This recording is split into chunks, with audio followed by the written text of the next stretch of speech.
Hey everyone, in this video tutorial I'm going to show you how to replace an image in Canva. A good habit to develop when you're using pictures in a Canva project is to, instead of just putting the picture on your project by itself, use a frame. If you want to learn how to use frames in Canva, you can find our tutorial in the description below. You can find frames if you go to Elements and then click on Frames.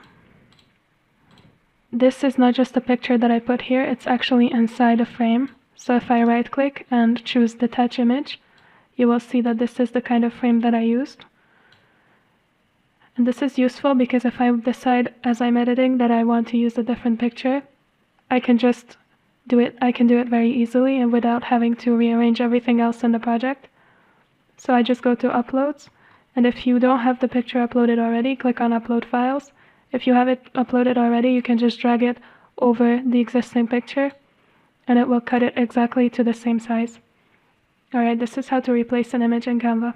I hope you found this tutorial useful. If you want to try out all premium Canva Pro features, you can claim your 30-day Canva Pro free trial by clicking the link in the description below.